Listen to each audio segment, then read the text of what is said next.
Suyodhana movie ఎలా ఉందంటే, మనం ఇప్పటిదాకా ప్రియదర్శిని కమెడియన్‌గానో, లేదో బలగం లాంటి ఎమోషనల్ రోల్‌లోనో చూసాం. కానీ ఈ సినిమాలో ఆయన ఒక కొత్త సైకాలజికల్ థ్రిల్లర్ మన ముందుకు వచ్చారు. అసలు కథ ఏమిటంటే, వరుణ్ ప్రియదర్శి సినిమాలో సౌండ్ డిజైనర్‌గా పనిచేస్తూ ఉంటాడు. అతనికి చిన్నప్పటి నుంచి ఒక వింత సమస్య ఉంటుంది. ఎప్పుడైనా ఎవరి వల్లైనా తనకు ప్రాణహాని ఉందని అనిపిస్తే అతనికి గాలిలో సుయోధన సుయోధన అనే పిలుపు వినిపిస్తుంది. అలా వినిపించినప్పుడు ఏ వ్యక్తి వల్ల అతనికి ప్రమాదం ఉందో ఆ వ్యక్తి అతనికి దుర్యోధనుల రూపంలో కనిపిస్తాడు. ట్విస్ట్ ఏమిటి? ఒకరోజు వరుణ్‌కి తన తండ్రి సాయి కుమార్ కూడా దుర్యోధనులాగే కనిపిస్తాడు. కొద్దిసేపటికి తండ్రి హత్యకు గురవుతాడు. ఆ నింద వరుణ్ మీద పడుతుంది. అసలు ఆ శబ్దం వెనక ఉన్న రహస్యం ఏమిటి? వరుణ్ కేసు నుంచి ఎలా బయటపడ్డాడు అనేదే సినిమా.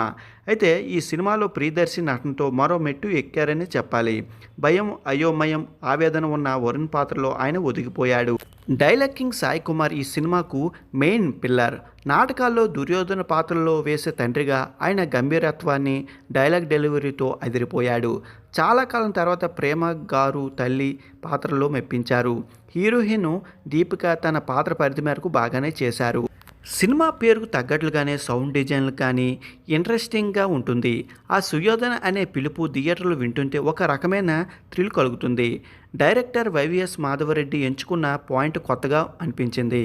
ఈ సినిమాలో ప్లస్ పాయింట్లు ఏమైనా ఉన్నాయంటే, సినిమా స్టోరింగ్ మరియు ఇంటర్వెల్ ట్విస్ట్లు చాలా బాగున్నాయి. సాయి కుమార్ ప్రియదర్శి మధ్య వచ్చే సీన్స్ సినిమాకు హైలైటు. సస్పెన్స్ను మెయింటైన్ చేసిన తీరు విధానం బాగుంది. ఇక సెకండ్ హాఫ్ ఎమోషన్స్ మీద ఎక్కువగా ఫోకస్ పెట్టడం వల్ల కొంచెం నెమ్మదిగా సాగినట్లు అనిపిస్తుంది. కొన్ని లాజిక్స్ చిన్న పిల్లలకు కూడా అర్థమైపోయేలా సింపుల్గా ఉంటాయి. మీరు రెగ్యులర్గా కమర్షియల్ సినిమాలు కాకుండా కొంచెం కొత్తగా ఉండే సస్పెన్స్ థ్రిల్లర్ ఇష్టపడితే ఈ సుయోధన చిత్రం ఖచ్చితంగా నచ్చుతుంది. ప్రియదర్శి కెరియర్లో ఇదొక డిఫరెంట్ అటెన్షన్.